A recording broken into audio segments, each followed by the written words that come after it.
One word of warning here, the internet connectivity, as in many places in Tucker County, can be a little bit sketchy, so hopefully my video and audio come through okay. Just in case something does go wrong, or in case, well, I guess I should be clicking through slides. Just in case something does go wrong, or in case you can't make it through the whole call, please do check out our website at cottrellsoperahouse.org. We are recording this meeting, and we'll post a link to the video after the call. I do want to kind of start with a preliminary, what would you call it? A preliminary disclaimer. There is a lot of uncertainty in the performing arts world about COVID-19, but it's fair to say that the pandemic has been devastating for theaters. And you might be thinking, who even considers rebuilding and opening a theater in this environment? We think it's safe to say that the renovation of Cottrell's Opera House will be completed well into a post-COVID world in which the virus is under control and social distancing restrictions have eased. So with those disclaimers out of the way, I want to introduce our presenters this evening. Again, my name is Matt Hauger. I've been a Tucker County resident since 2012. My day job is as a communications manager for a corporate real estate company, and I've been involved with the Opera House project in various ways since 2015. I'm currently serving as the president of the Opera House board. I fell in love with this building from the very first time I walked into it back in 2012. And since then, I've been dreaming about what its restoration could mean for our community. Susan Callahan and Dave Esch will also be presenting tonight. I'll let them introduce themselves when we get to their sections. I want to recognize Ross Hoppy, who's done a tremendous amount of work to make this call happen and is our producer downstairs in the Opera House. Also want to thank many others from our board, including Bobby Snyder, Martin Williams, Don Black. This has definitely been a team effort, all led by volunteers all along the way. All right, so let's get into it. This is what we're hoping to cover this evening. First, we'll give a very brief overview of the building's history and our mission to restore it. Then we'll review the market study that we did last year, talking about why we did it, what we learned, and what we think it means for this project. And finally, we'll share with you some exciting next steps that are actually already underway. And we'll close by inviting you to share your questions. You can ask questions throughout the meeting by typing them into the chat on Zoom. To access the chat, click the speech bubble icon in the toolbar at the bottom of your screen. If Zoom just isn't your thing, it's not really my thing either. No worries. Feel free to email your questions to info@cottrellsoperahouse.org. That email address is here on the screen now, and we'll collect it and bring all the questions together for our Q&A at the end. Ross is monitoring those channels and will queue up those questions for us at the closing part of our call. For those who are new to this project, new to Thomas, new to Cottrell's Opera House, I want to give a very brief history of the building. The Opera House was built well over a century ago in 1902 as a vaudeville theater by a former mine superintendent, Hiram Cottrell, who became a saloon owner and owned the saloon in the storefront downstairs. When the Prohibition era arrived, the saloon revenue stream obviously dried up. So Hiram Cottrell sold the theater to the Sutton family in the 19-teens, and they converted it to show silent films. And they would own and operate the Opera House as a movie theater for nearly half a century.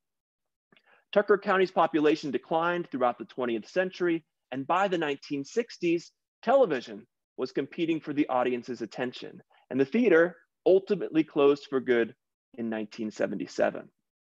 In the late 70s and early 80s, snowmelt and rain infiltrated the building and caused some serious damage to the brickwork, to the mortar, to the beams. The basement filled with water, and in the brutal mountain winters of Tucker County, ice formed inside the building and wreaked havoc. The stabilization and renovation work proceeded in stops and starts in the decades since the 80s. The roof was replaced, the foundation was reinforced, a scaffold was erected behind me in the main auditorium to bear the weight of the roof so that the all brick exterior walls could be repaired. There's a fire stair that was built on the building's north side, and the street level storefronts beneath me were renovated for community use. In the spring of 2019, so 18 months ago or so, a reconstituted, and I would say re-energized Opera House board kick-started the project back into active development. Here's our current mission statement. We want to restore Cottrell's Opera House to its historic role. We want it to be a performing arts venue, a community center, and cultural hub as it always was, driving sustainable economic development for Tucker County and for the entire Potomac Highlands region. Well, that sounds great, but how do you do it? We knew and we know what the end goal is, but the steps to get there seemed uncertain to us back in spring of 2019. Many of us were very new to the project. We didn't have that long history, and we weren't sure what to do next. So we entered an exploration phase. As eager as we were to finalize the physical design of the building, we realized that we weren't really sure what the community actually needed from this space. How could we design the Opera House when we didn't even know what it would be used for? What sort of events would happen here? Who would run the building and its programming after the renovation? As a way to kick off this sort of conversation, we reached out to Dave Clark, the executive director for the Woodlands Development Group down in Elkins. Dave graciously agreed to run a roadmap planning workshop for us back in March of 2019.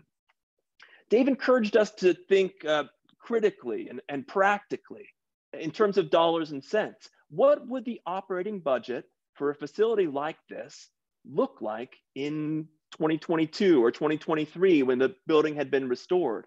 How would our organization or the organization that would run the building break even, stay in the black, keep the lights on?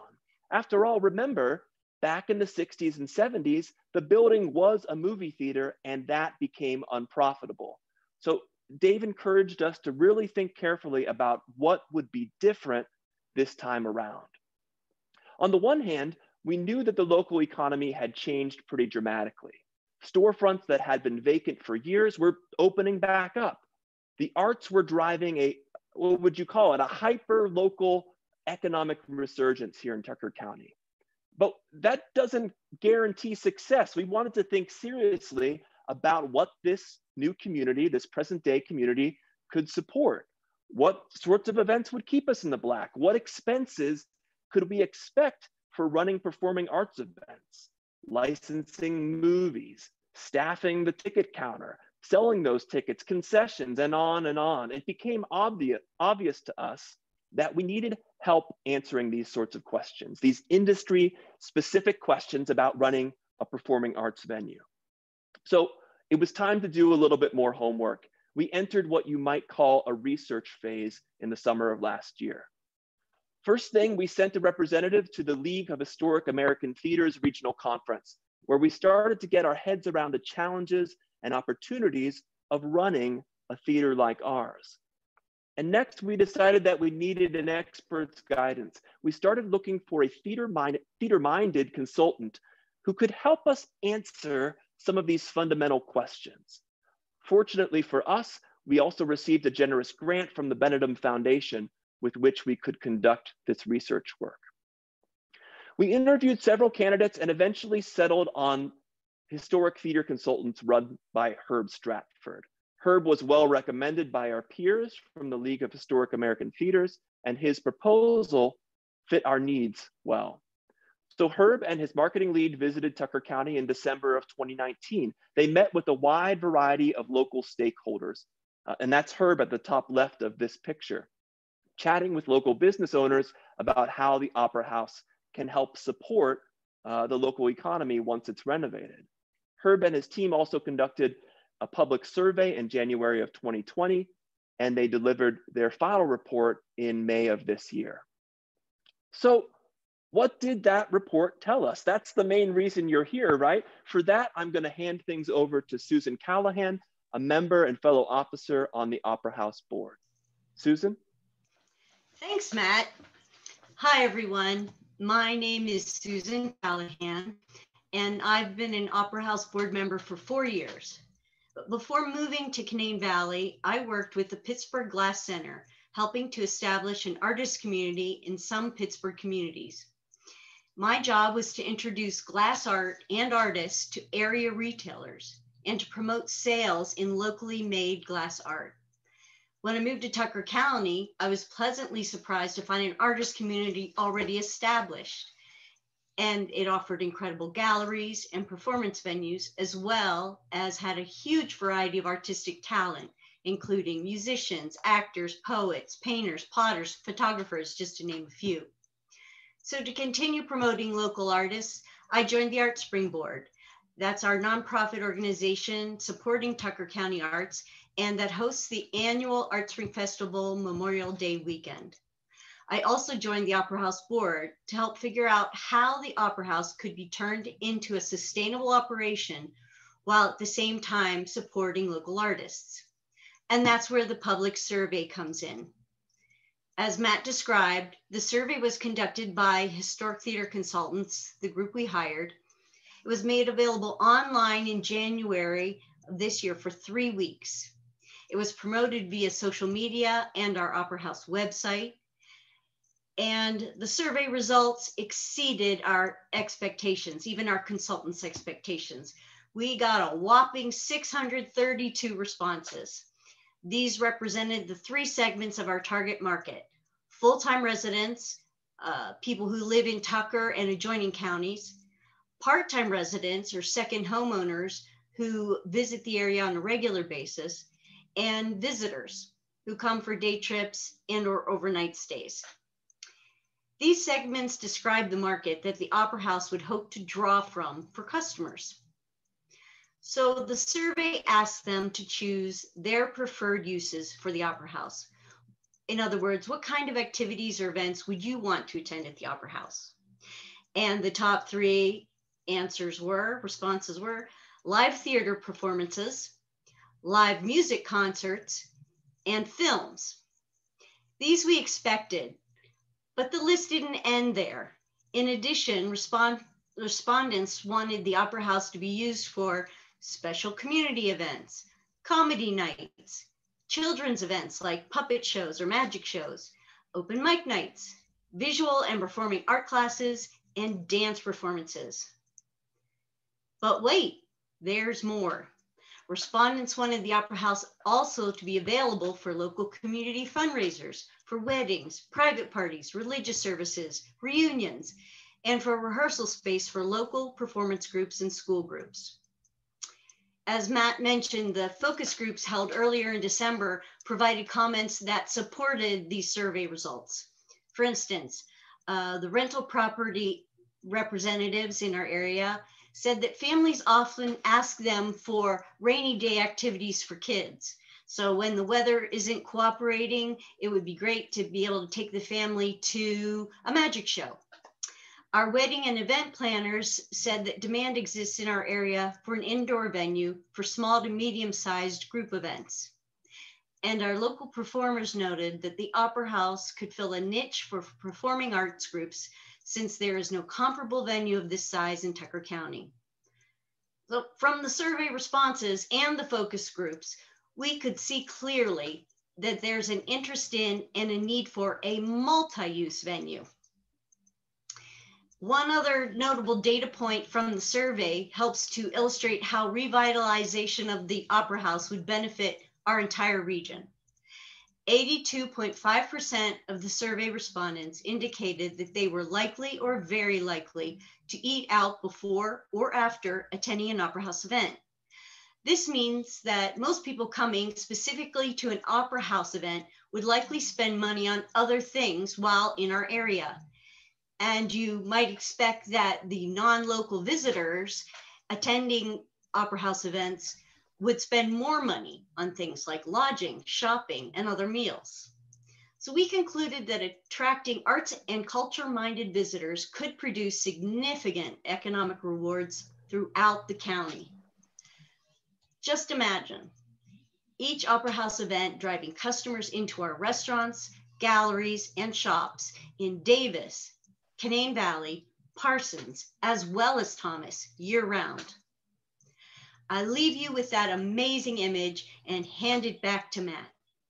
Yeah, thanks, Susan. That's really, really helpful. Just to kind of reiterate and reemphasize everything that Susan just described, here are two high-level takeaways we want to leave you with as regards the market study and the report. First, we need to cater to a really diverse audience with our programming. We have local residents from a wide variety of backgrounds with a wide variety of interests.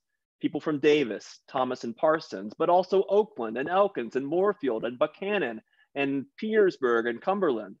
Residents who grew up in this area, residents who moved here, and residents who spend just part of the year here. Then as we think about the visitors who might attend Opera House events, there's variation there too. We have families during the summer. We have seniors rolling in to Leaf Peep in the fall, and we have skiers in the winter. Now, not every event will appeal to every audience type, but every audience type should find events on our calendar that they would like. This sort of broad appeal is not just a financial necessity for the Opera House's bottom line. We believe that a varied slate of events is fundamental to our mission, and we believe that the arts can be a unifying force for our community. So it's critical that our programming calendar include affordable events that everyone can come and enjoy, regardless of their interests or background. So based on all of this research, what do we think is going to happen at the Opera House after its renovation? First of all, film. This is the building's historic use, right? It spent over 60 years serving the community as a movie theater. And our theater experts tell us that films are the easiest, most cost-effective way to reintroduce a venue like this to its community. And that's partly because films are accessible. All sorts of folks love watching a film on the big screen. And what sort of films would we show? Well, art films, documentaries, film festivals, special screenings, and all sorts of classic and second-run movies. Plus film events. Think of Disney sing-alongs or themed costume nights, annual holiday traditions that we would build up over time. Second, the Opera House will definitely host live entertainment. We believe that this space could be a terrific spot to see live performances, theater, dance, and especially music. Now, the Purple Fiddle has already done an amazing job over decades building an audience for live music in Tucker County down at the other end of Front Street. And in fact, we've had multiple conversations with John Bright, the longtime owner of the Fiddle. John is excited as we are about the prospects of using the Opera House to raise Tucker County's profile for the performing arts. He and we believe that a renovated Opera House would only expand our region's capacity for hosting live events by providing a venue for acts that might not be suited for the other spaces in the county. For example, high-profile bands that can fill the 400 seats that might be in the Opera House, or listening concerts, jazz and classical and art music, local and regional theater troupes or touring dance companies. Finally, the Opera House will be great for community events, wedding receptions, rehearsal dinners, anniversary banquets, conference receptions, and more. By renting this space for private functions, we hope to generate a key revenue stream, one that could make the difference between losing money and breaking even as a venue over the long term. Of course, these varied use cases require an architectural design that's flexible enough to shift from film production to stage shows to community use. And that's what our next steps are all about, moving from research into designing the actual building. And to talk us through that, I'd like to invite Dave Esch to join the call. Dave joined the Opera House board earlier this year, but I'll let him introduce himself. Dave? Thanks, Matt. Like Matt said, I joined the board earlier this year. Matt's a long-term member. Susan, a little bit shorter. I'm kind of the newcomer. And likewise, in that group of folks who the survey went out to, my wife and I are still part-time residents of Davis, although her family's been visiting the area for 100 years coming up next year. So we are vitally concerned with the area. My background, I'm an architect. I've spent a significant part of my career in preservation architecture. So I know what it takes to work on buildings like this, the challenges, the funding streams, the way that you get projects to happen. Returning to our timeline, next steps. Matt was talking about, where are we? Go ahead and I'm not seeing the slide change.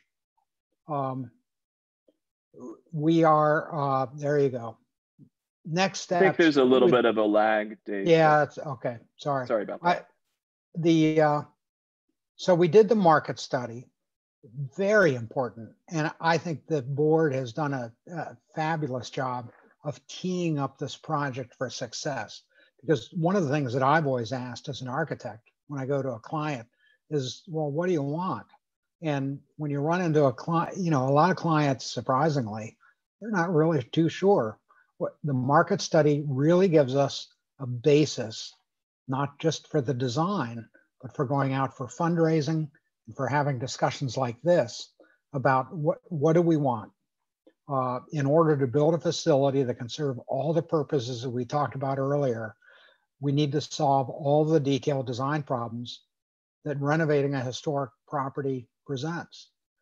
We want, Matt talked a little bit about, and Susan talked a little bit about the flexibility of all these different uses. So next slide, just one example of the sort of challenge that we face. This is an end piece from one of our old Sutton Theater seat rows in the Opera House. As a test, I had the opportunity to restore this piece. And in a nutshell, it kind of sums up our approach, honoring what came before and repurposing it for a new era. But it illustrates well the depth of our pursuit. Questions we'll be addressing as we work through the concept design phase. Is it feasible to renovate this element? Is it possible to do that on the scale that we need? And is that affordable? Does it suit the purpose of the mission going forward?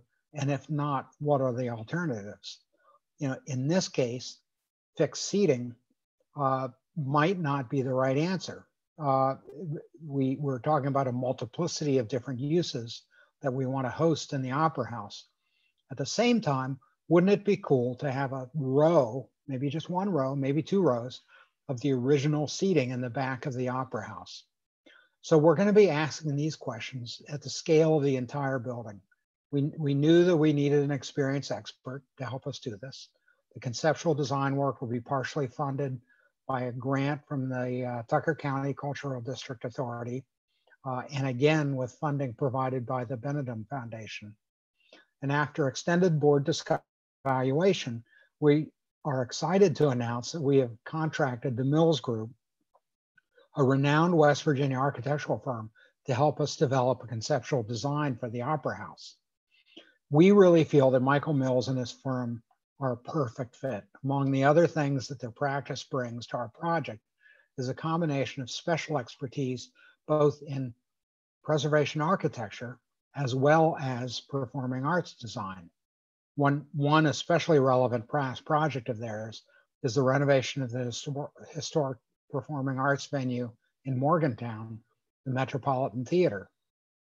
They also have a great working relationship with the State Historic Preservation Office, with whom we'll need to work hand in hand, and is a vehicle, hopefully, for getting additional grants and funding for historic property renovation.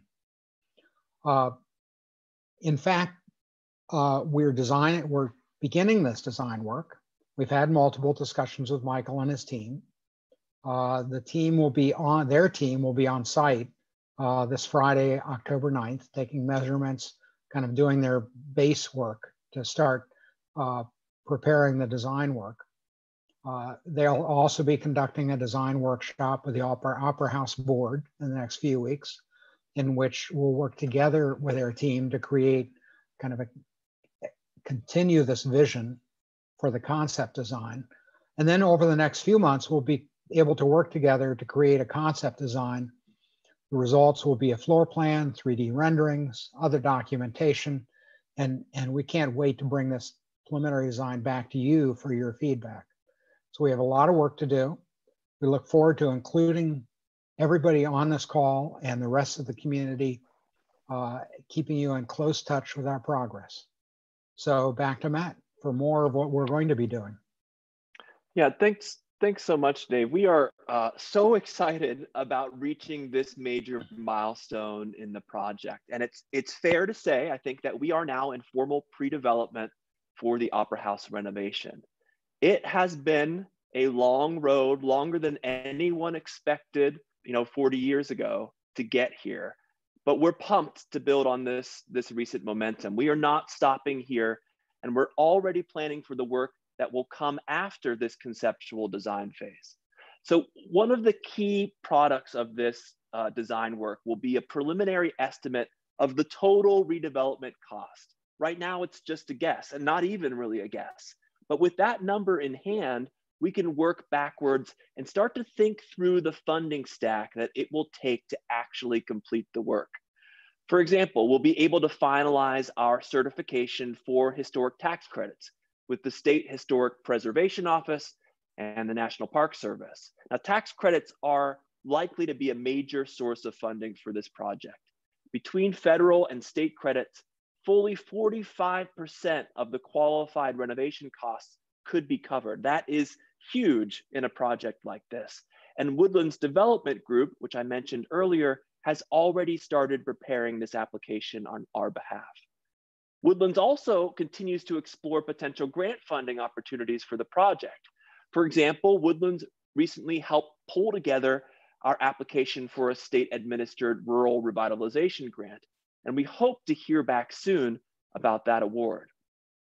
Finally, in terms of funding, we will need the support of a broad and generous community.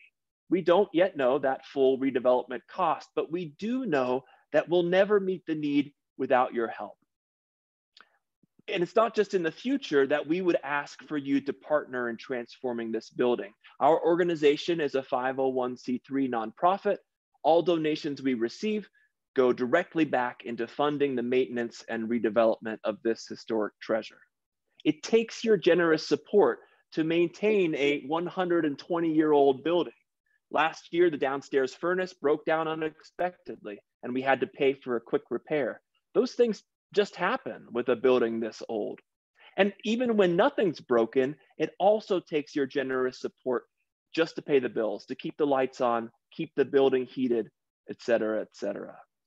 If you're willing to partner with us on this journey, please visit CottrellsOperaHouse.org and consider making a donation. Any amount makes a huge difference. Donations are easy, quick, tax deductible, and completely secure. But if you can't make a financial gift right now, there are plenty of other ways that you can contribute.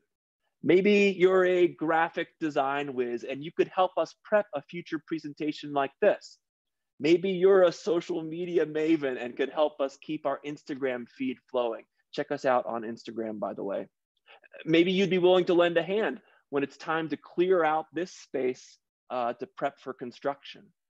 Toss us an email at info@CottrellsOperaHouse.org and let us know how you'd like to help. Whether or not you can volunteer your time or make a contribution right now, we want to thank you for joining us tonight. We hope we've kindled or maybe rekindled your enthusiasm for the project, and we would invite you to spread the word about the work that we've done and will be doing. We'll be posting a recording of this call to our website and to our social media feeds later this week. We'll also be sending out a newsletter next week covering much of this same content, so watch your email and pass it along to anyone you think might be interested. Finally, for all the latest news and for tons of interesting historical photos, I will plug again Cottrell's Opera House on Facebook, Instagram, and Twitter. Before we go, we do want to hear any questions you might have, and we'll do our best to answer them. Ross, can I turn things over to you to be our MC for our Q&A? Thanks, Matt. Hi, everyone. My name is Ross Hoppy. I'm a new board member. I'm joining you from downstairs in the Opera House in the storefront. Behind me is a bar that we believe is from the Warden Hotel. It was donated to us, and we would love to see it included in our restoration. At the bottom of your screen, there's a button that says chat. It looks like a cartoonish speech bubble. Please feel free to send me your questions directly by clicking on it, typing in the window that appears, and then you can enter to send the message. So we've had a few questions come in over the call. The first one is, when do you expect to open your doors? Well, if everything goes perfectly well, funding, planning, and construction, we hope to open in about 3 or 4 years, but that relies on a lot of factors, so things can change. How do you see the Opera House interacting and connecting with other local businesses? It's a great question. We hope to develop relationships with a number of businesses here in Thomas and Davis, Parsons, and throughout the region. And we're planning on starting some conversations in the upcoming weeks with those businesses to develop those relationships.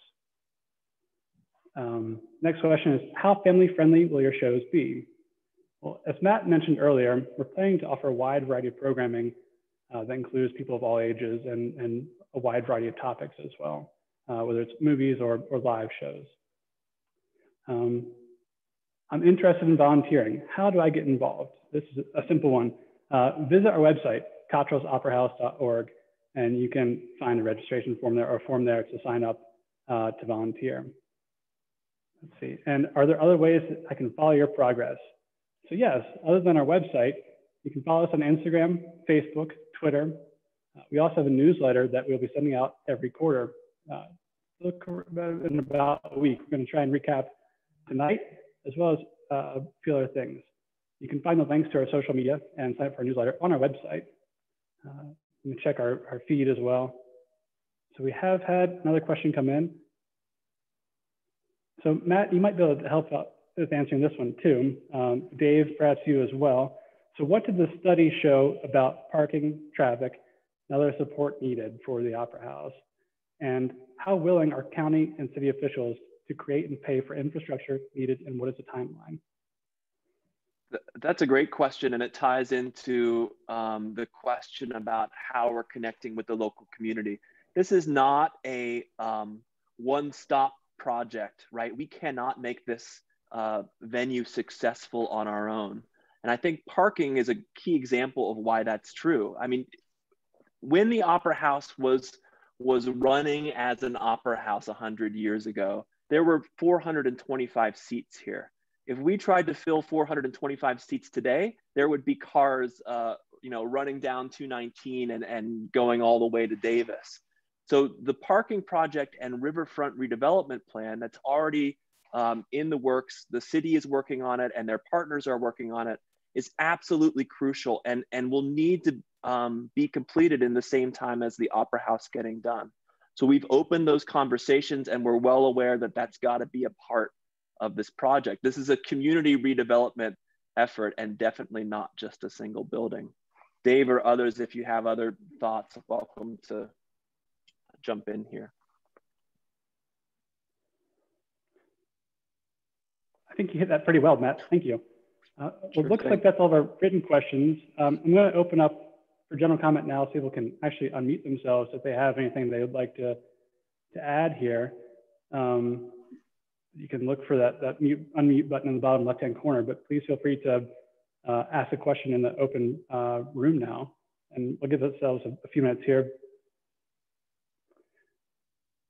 So anyone, any questions that you'd like to ask to the room? Well, thank you. Please feel free to email us. This is Dave Ash. Let me just pile on Matt's response that he just gave.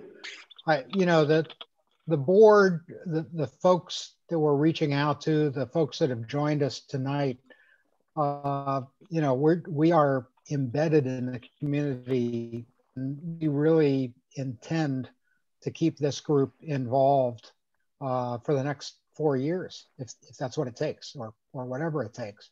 So, the the considerations that folks are bringing up, like parking, like access, you know, this is exactly what we want to be hearing from people, is what do we need to put into the pot as we stir it to create the design and to make this thing a successful project. Hi, this is Mary McGowan. I was the one who asked that question. I'm not sure, just for the purpose of everybody on the call, my husband and I have been renovating the old Duncan Funeral Home building. We've been doing that for the last 7 years. We kind of took a break for the last year and a half, but now we're back into it and we're going to have it completed in spring. And I raised the question about, you know, town support and parking and general business support, because, you know, our building, you know, will accommodate 250 people. Would love to do a restaurant, which would be a great tie-in to what you all are doing in the Opera House, but it's really challenging, even for current business owners who are in Thomas, without the kind of support with parking and other infrastructure things. And so I do think it's a really key thing, particularly for the Opera House, which is going to obviously host very large audiences. How can that be supported without fairly significant changes and funding to make those changes? Yeah, Mary, first of all, thanks for joining the call. And I think you're spot on. You know, Ross and I were talking about this before the meeting. I think there's an opportunity as this project continues to gain momentum for us to partner with you and with some of the other business owners in Thomas, and to, not that it's not a confrontational thing, but to have a united front and a recognition of the need that's coming, to push forward those conversations with the commissioners and with the city and with state leadership and others, to try to make sure that the infrastructure and support is here when the buildings are ready to receive their audiences. So would it be okay if I reached out to you and we can maybe start coordinating some of those conversations? Oh, absolutely. Would love the opportunity, and definitely hear what you're saying. And we all, you know, want to band and work together, and there are definitely solutions, and I believe there's funding out there as well. And would love to have those conversations with you. That's awesome. Thank you. Well, you'll hear from me. Looking forward to it. Great. And great presentation, by the way. You guys, really kudos to the terrific work, and really appreciate the presentation this evening. Thanks. Thank you, Mary. So one more question has come in. Will shows be accessible to all in the community? I think this could be read as two ways. So at all of our shows, the programming, we hope to offer a very wide range of programming, whether it's live performances or movies or other kind of events. So again, we're hoping from youngest of kids all the way up to seniors and everyone in between. We want to offer that wide range. And then on the other side here, the building will be restored as a fully ADA accessible building. We will have elevator, and the theater will be completely accessible as well. So we hope to be able to have everyone in here in any capacity, and we want to make sure it's open for the community in that regard as well. Well, and Dave, Ross, let me pile on Dave, to I was that. going to invite you to say more. Yeah, I've done a lot of work with historic properties. You know, we are going to get, I mean, I don't want to get out ahead of things. We are going to get state funding. We are hopefully going to get federal funding to help us renovate this project. The project needs to be fully accessible from a ADA point of view. And I think we as a board even need to talk about this presentation and how it becomes accessible per current day standards. But you know, the building itself, we are planning, there will be an elevator. ADA requires that anybody with mobility challenges is able to enjoy the same show that everybody else gets. That means that you're not sitting in the back row, that you're sitting in the row that you close to where you want to be able to sit, or you're even sitting in the balcony if that's where you prefer. And that will be the standard that the new plan reaches, because it is a requirement from a state and a federal point of view in terms of code. So I also overlooked a very glaring meaning of the word accessible in this instance as well, and that is geared towards financially accessible. And we do plan to offer a wide range of programming there as well to make sure that no one in our community is left out of accessing Cottrell's Opera House once it is restored. And Matt, I don't know if you have anything you want to add to that as well, but we are cognizant of making sure that everyone can take part of our efforts. No, absolutely. I mean, I think it would be a tragedy if this building were restored and there was anyone in our community who didn't feel welcome and able to see a show here. I mean, on the one hand, I think one of the reasons film is such a central part of our vision is because it is so accessible and relatively affordable for us to put on. But I wouldn't put, you know, our aspirations for financial accessibility, they don't end there. We want everyone to be able to come and see shows here. There need to be shows that are affordable for every income range. Perfect. Thank you, Matt. Well, does anyone else have any other questions before we move into our wrap up? You can unmute yourself and ask right here in the main room. Okay, well, really appreciate all the great questions. Thank you so much. This helps us to also understand what you're thinking and how we can better move forward too, to give us great insight in that regard. So without anything else, turning it back over to you, Matt.